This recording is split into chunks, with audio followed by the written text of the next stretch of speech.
بسم اللہ الرحمن الرحیم۔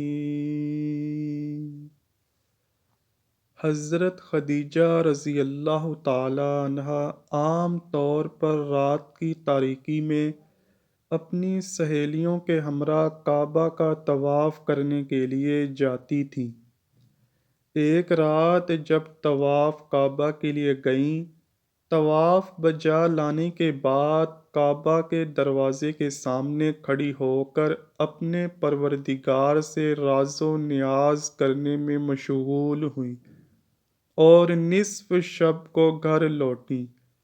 بستر پر لیٹتے ہی آپ سو گئیں اور اپنے خواب میں سورج کو انسان کی شکل میں دیکھا کہ مکہ کے آسمان سے طلوع ہو کر رفتہ رفتہ ان کے گھر کی طرف آ رہا ہے۔ جب سورج ان کے گھر میں پہنچا تو وہاں پر رک کر اس نے تمام دنیا میں نور پھیلا دیا اور لوگ جوک در جوک اس سورج کو دیکھنے کے لیے ان کے گھر آ رہے تھے۔ آپ بیدار ہوئیں تو دوبارہ نیند ہی نہ آئی، کیونکہ آپ جانتی تھیں کہ یہ کوئی عام خواب نہیں ہے۔ صبح اور سورج طلوع ہونے کے بعد وہ فوراً اپنے چچیرے بھائی ورقہ بن نوفل کے گھر گئیں اور جو کچھ خواب میں دیکھا تھا اسے منوً ان کے سامنے بیان کیا۔ جو ہی ان کی بات ختم ہوئی، ورقہ بن نوفل کے چہرے پر ایک مسکراہٹ رونما ہوئی اور انہوں نے حضرت خدیجہ رضی اللہ تعالیٰ عنہا سے مخاطب ہو کر کہا، مبارک ہو تم کو اے میری چچا زاد بہن، اگر تمہارا خواب صادق ہوا تو نور نبوت تمہارے گھر آئے گا اور تمہارے گھر کا نور تمام عالم کو منور کر دے گا۔ ناظرین گرامی، حضرت خدیجہ رضی اللہ تعالیٰ عنہ کے چچیرے بھائی ورقہ بن نوفل بن اسد اپنے زمانہ میں جزیرۃ العرب کے ایک مشہور دانشور اور خدا پرست راہب تھے۔ ان کو آسمانی کتابوں کے بارے میں کافی علم تھا اور عربستان میں دوران جاہلیت کے 4 مشہور عابدوں میں سے ایک شمار ہوتے تھے۔ آپ لوگوں کو آخری نبی کی نشانیاں بتایا کرتے، یہ بھی بتاتے کہ ان کی بعثت کا وقت قریب ہے۔ حضرت خدیجہ رضی اللہ تعالیٰ عنہ گہری سوچ میں پڑ گئیں کہ نور نبوت کیسے ان کے گھر آئے گا اور ان کا گھر کیسے تمام دنیا کو منور کرے گا۔ حضرت خدیجہ رضی اللہ عنہ ایک مدت تک اس خواب کے بارے میں غور و فکر میں مشغول تھیں اور اس کی تعبیر کا انتظار کرتی رہیں۔ مکہ کی عورتیں ایک رسم کے مطابق قدیم زمانہ سے ہر سال ماہ رجب کی ایک رات کو کعبہ کے پاس جمع ہوتی تھیں اور جشن و سرور کی ایک محفل منعقد کرتی تھیں، اور اس محفل میں اہل کتاب میں سے ایک دانشور کو تقریر کرنے کی دعوت دی جاتی تھی۔ ایک رات کو ایسی ہی ایک محفل منعقد ہو رہی تھی۔ جب حضرت خدیجہ رضی اللہ عنہا اس محفل میں پہنچی، اس وقت ایک یہودی عالم نے تازہ اپنی تقریر شروع کی تھی۔ اس کی اس تقریر کے دوران اچانک حضرت محمد صلی اللہ علیہ وآلہ وسلم کعبہ کے پاس سے گزرے۔ تقریر کرنے والے اہل کتاب کی نظر جو ہی حضرت صلی اللہ علیہ وآلہ وسلم پر پڑی تو اس نے اپنی تقریر کو روک کر عورتوں سے یوں خطاب کیا، اے قریش کی خواتین، جو جوان ابھی ابھی کعبہ کے پاس سے گزرا وہ مستقبل میں پیغمبر آخر الزماں ہوگا۔ آپ میں سے جو بھی اس کی شریک حیات بن سکتی ہو اس میں تاخیر نہ کرنا۔ اس اہل کتاب دانشور کے کلام کو سن کر خواتین میں ہلچل مچ گئی۔ ان میں سے بعض عورتیں اس دانشور کے کلام پر ہنستی تھیں بعض عورتیں مذاق اڑانے لگیں اور بعض عورتیں اس کو برا بھلا کہتی رہیں۔ بہرحال محفل شور و غل اور ہلچل سے دوچار ہوئی اور عورتیں متفرق ہو گئی۔ حضرت خدیجہ رضی اللہ عنہا گھر چلی گئیں اور اپنے خواب اور یہودی عالم کی باتوں میں رب تلاش کرنے لگیں۔ اگلے دن حضرت خدیجہ رضی اللہ تعالیٰ عنہا نے اپنی کنیز کو اس یہودی دانشور کے پاس بھیجا اور اسے اپنے گھر آنے کی دعوت دی۔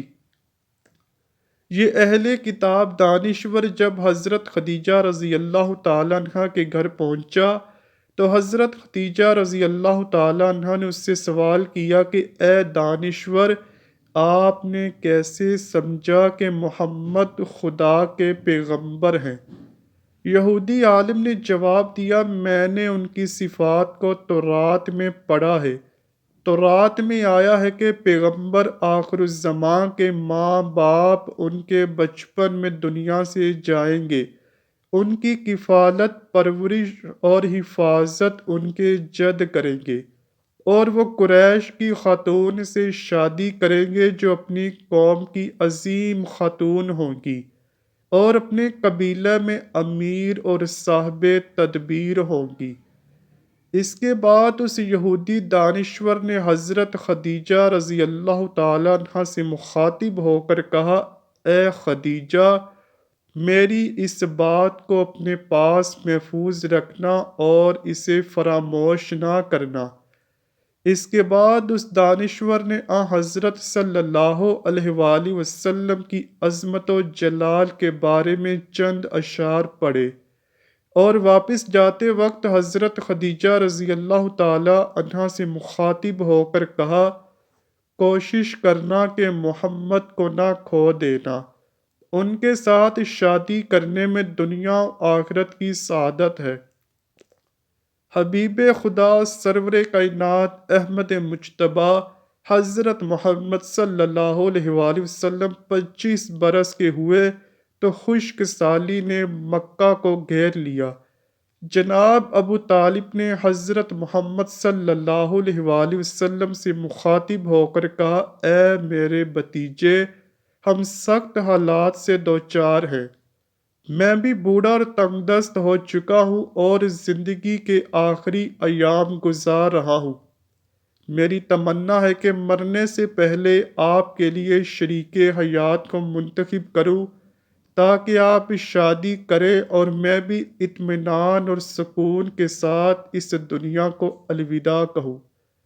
لیکن مالی مشکلات میری اس تمنا کو عملی جامہ پہنانے میں رکاوٹ بنی ہوئی ہے اور آپ کے مستقبل کے بارے میں فکر مند ہوں۔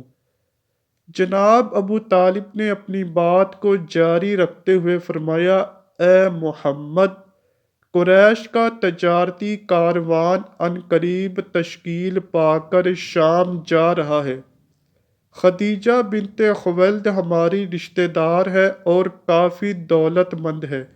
مکہ کے بہت سے لوگوں نے ان سے مال اور سرمایہ قرض کے طور پر لیا ہے اور ان کے مال سے تجارت کرتے ہیں۔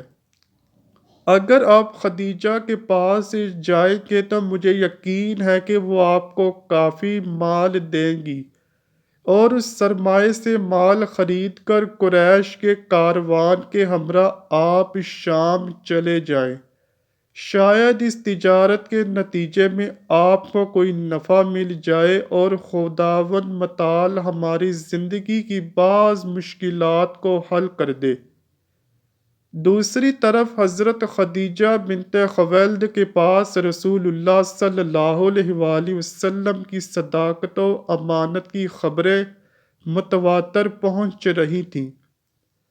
ابھی چچا ابو طالب کے ساتھ رسول اللہ صلی اللہ علیہ وآلہ وسلم کی باتیں جاری تھیں کہ حضرت خدیجہ رضی اللہ تعالیٰ عنہا کا غلام یہ پیغام لے کر آ گیا کہ خدیجہ آپ کو اپنا مال دے کر تجارت کے لیے شام بھیجنا چاہتی ہیں اور وہ فرماتی ہیں جتنا معاوضہ وہ دوسروں کو دیتی ہیں آپ کو اس سے 2 گنا دیں گی۔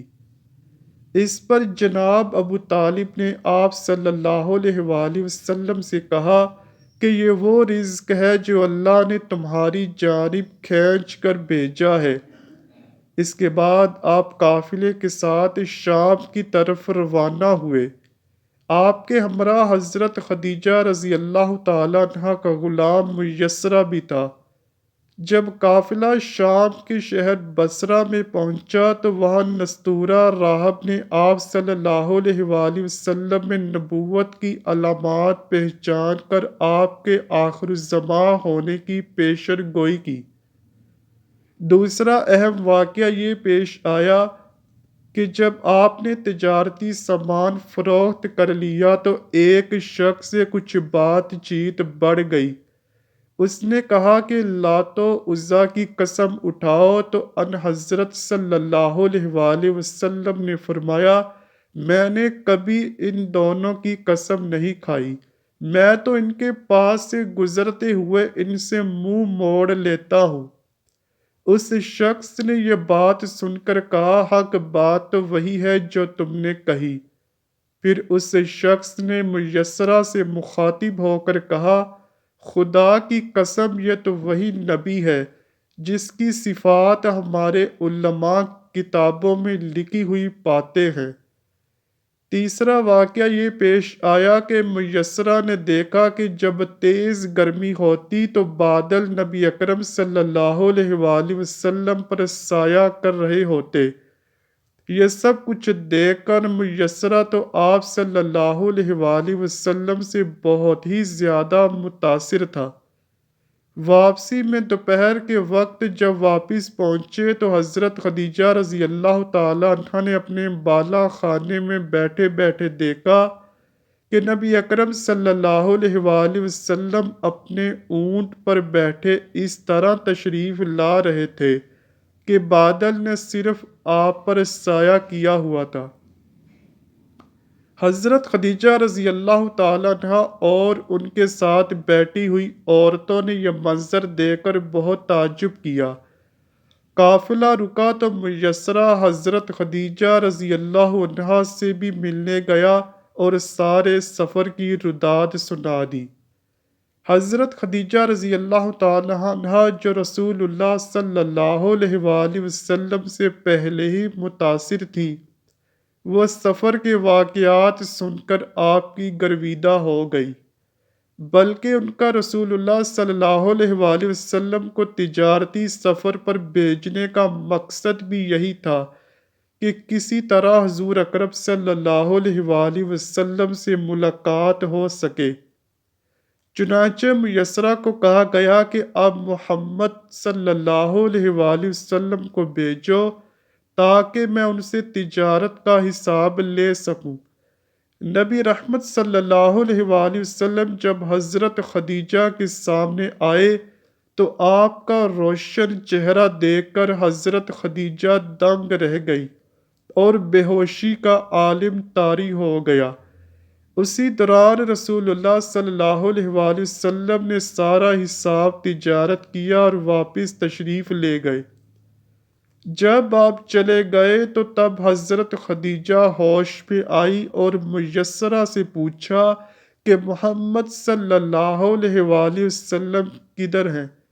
میسرہ کہنے لگا وہ تو آپ کو سارا حساب دے کر چلے گئے۔ خیر حضرت خدیجہ رضی اللہ تعالیٰ عنہا نے اپنے مال میں ایسی امانت و برکت دیکھی جو اس سے پہلے کبھی نہ دیکھی تھی۔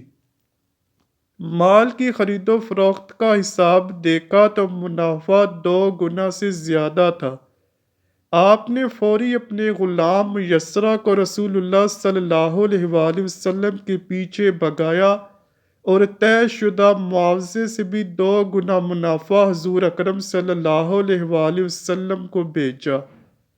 حضرت خدیجہ بہت زیادہ دور اندیش، مستقل مزاج، شریف، باعزت اور بہت مالدار عورت تھی۔ انہوں نے آپ صلی اللہ علیہ وآلہ وسلم سے نکاح کا فیصلہ کر لیا اور اپنی سہیلی نفیسہ بنت منیہ کے ہاتھ رسول اللہ صلی اللہ علیہ وآلہ وسلم کو نکاح کا پیغام بھجوا دیا۔ رسول اللہ صلی اللہ علیہ وآلہ وسلم کے حضرت خدیجہ سے نکاح کے حوالے سے ایک پہلو ملحوظ رہنا چاہیے، جس سے حضرت خدیجہ سلام اللہ علیہا کی طہارت و نزاہت اور رسول اللہ صلی اللہ علیہ وآلہ وسلم کے ساتھ نکاح میں رغبت کی وجہ آشکار ہو جاتی ہے۔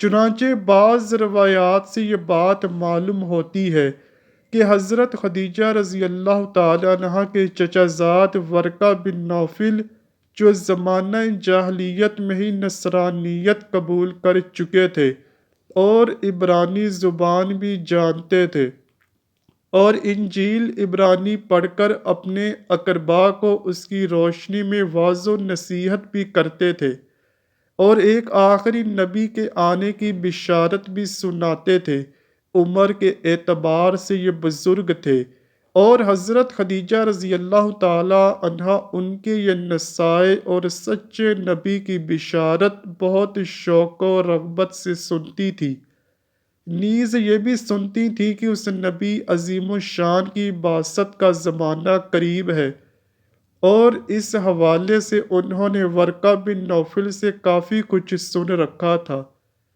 چنانچہ رسول اللہ صلی اللہ علیہ وآلہ وسلم کی صداقت و دیانت اور دیگر صفات کمال کا ذکر سنا اور ورقہ بن نوفل کی بتلائی ہوئی بعض علامات نبوت آپ صلی اللہ علیہ وآلہ وسلم میں پائی، تو انہوں نے اپنے غلام میسرہ کے ساتھ رسول اللہ صلی اللہ علیہ وآلہ وسلم کو مال تجارت دے کر اسی لیے بھیجا کہ آپ کے تجارتی و مالی معاملات اور سفر میں آپ کے اخلاق و عادات کا مزید مشاہدہ کر سکیں۔ اسی لیے بعض روایات میں ہے کہ انہوں نے غلام کو ہدایت کی تھی کہ سفر کے تمام واقعات نوٹ کرے اور واپسی پر پوری تفصیل بتائے۔ اسی ہدایات کی روشنی میں غلام نے آپ صلی اللہ علیہ وآلہ وسلم کی برکت وغیرہ کے حوالے سے جن کمالات کا مشاہدہ کیا وہ سب تفصیل بتا دی۔ اس سے حضرت خدیجہ کا ظن غالب ہو گیا کہ اللہ تعالیٰ کے آخری رسول یہی ہیں، اور انہوں نے یہ سوچا کہ اس سے بڑی سعادت کیا ہوگی کہ آپ صلی اللہ علیہ وآلہ وسلم کی زوجیت کے رشتے سے منسلک ہو جاؤں۔